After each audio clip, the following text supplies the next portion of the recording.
Mau SP की चेतावनी, कहा जल्द से जल्द कोर्ट के समक्ष प्रस्तुत हो जाए अंसारी परिवार के भगोड़े।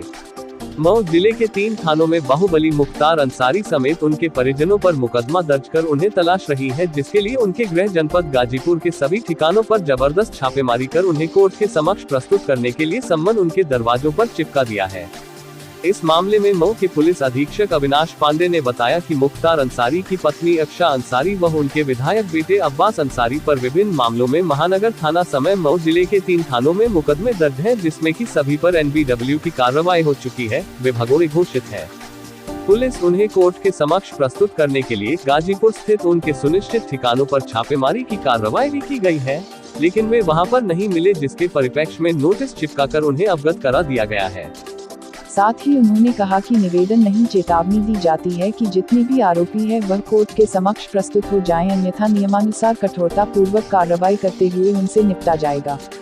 मऊ पुलिस द्वारा भेजी गई प्रेस रिलीज में उनके खिलाफ दी गई सब जानकारी पुलिस अधीक्षक मऊ अविनाश पांडेय के निर्देशन में संगठित अपराधियों के विरुद्ध चलाए जा रहे अभियान के क्रम में थाना दक्षिण टोला पर पंजीकृत भारतीय अपराध संख्या 2020 धारा 3(1) यूपी गैंगस्टर एक्ट में वांछित अभियुक्त माफिया मुख्तार अंसारी की पत्नी आफसा अंसारी व साले आतिफ उर्फ सरजील रजा अनवर सज्जाद की गिरफ्तारी का प्रयास किया जा रहा है।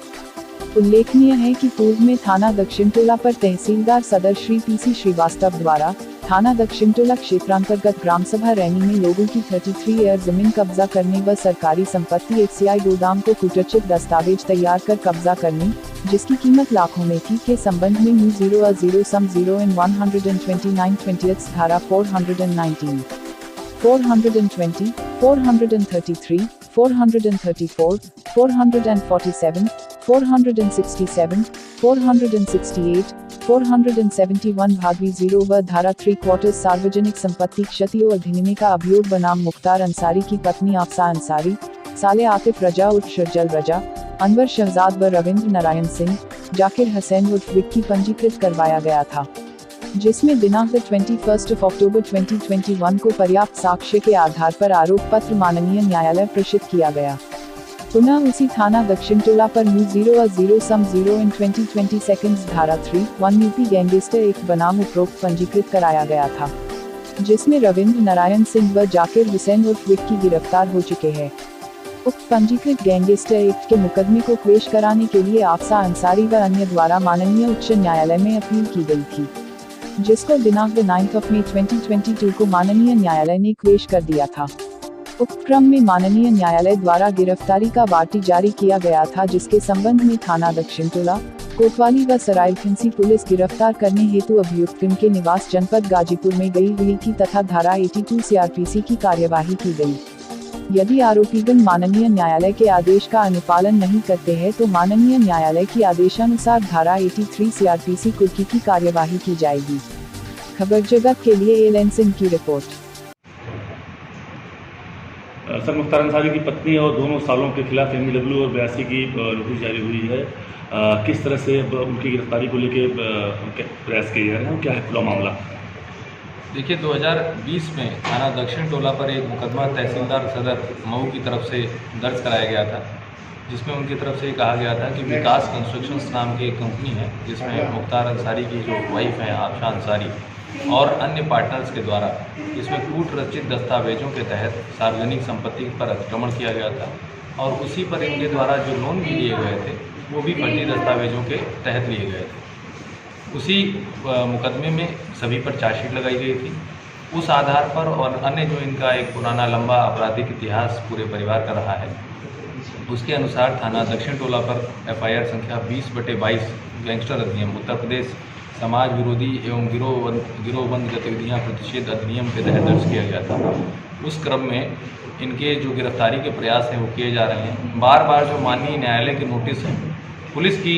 जो कार्रवाई है उसकी अवहेलना तो इनके द्वारा लगातार की ही जा रही है। जो माननीय न्यायालय द्वारा जारी एनबीडब्ल्यू और अन्य प्रक्रिया और अन्य नोटिस भी हैं,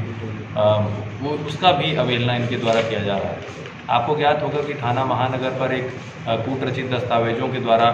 जो एक शस्त्र लाइसेंस इनके पुत्र अब्बास अंसारी जी, जो करंट में विधायक भी हैं यहाँ से, उनके द्वारा लिया गया था। उसमें भी माननीय न्यायालय द्वारा इनके खिलाफ कई सम्मन जारी किए जाने पर इनके द्वारा उपस्थित न हुए जाने के कारण एक एनबीडब्ल्यू जारी किया गया। उसी एनबीडब्ल्यू के क्रम में जब इन्हें बार बार यहाँ आने के लिए जो भी चीज़ें, जो भी विधिक प्रक्रिया है उसके अंतर्गत नोटिस भेजे गए, तो इनके द्वारा उसका अनुपालन नहीं किया गया है। माननीय न्यायालय द्वारा जारी एनबीडब्ल्यू की प्रक्रिया का अनुपालन न किए जाने के कारण जो भगोड़ा घोषित करने की, एब्सकॉन्डर घोषित करने की अपराधी जो होते हैं उनकी जो कार्रवाई होती है धारा 82 सीआरपीसी के तहत, उसका अनुपालन कराया गया है। उसी 82 जो सीआरपीसी है उस प्रक्रिया का तामीला करने के लिए हमारे वहाँ के पूरी टीम, इंस्पेक्टर दक्षिण टोला, इंस्पेक्टर सराय लखनसी और इंस्पेक्टर कोतवाली, जो इनके गाजीपुर स्थित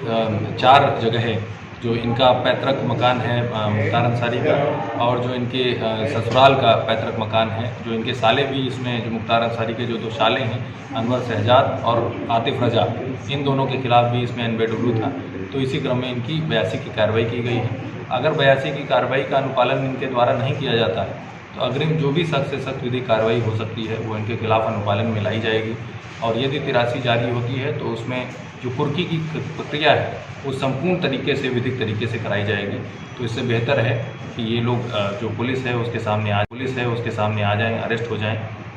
और जो विधिक प्रक्रिया है उसका सम्मान करें। इतना लंबा एक आपराधिक इतिहास इस गैंग का रहा है, उसमें ये पाया जाता है कि जो भी विधिक प्रक्रिया की जितनी भी अवमानना और अपमान हो सकता है इन सभी के द्वारा किया गया है। इनसे ये आपके द्वारा अपील भी है, और अपील क्या है, एक चेतावनी भी है कि अगर इनके द्वारा अब विधिक प्रक्रिया का अनुपालन नहीं किया गया तो जो कुर्की की कार्रवाई है वो पूर्ण जितना विधिक सख्ती हो सकती है उसके द्वारा की जाए। अब्बास अंसारी की गिरफ्तारी के लिए मऊ में भी कुछ प्रयास किए जा रहे हैं? जी, एनबीडब्ल्यू जो पेंडिंग है हमें उसकी कॉपी प्राप्त हो गई है। उसमें आगे क्या उस कोर्ट द्वारा निर्णय लिए गए हैं या इनके द्वारा क्या इनके वकील के माध्यम से अगर ये उस एनबीडब्ल्यू में या उस समन प्रक्रिया में जारी होना चाहते हैं या नहीं होना चाहते हैं, जो एनबीडब्ल्यू पेंडिंग है उसमें कहीं पर भी इनके खिलाफ कार्रवाई की जा सकती है। उसी क्रम में मऊ में भी इनके खिलाफ कार्रवाई की जाएगी।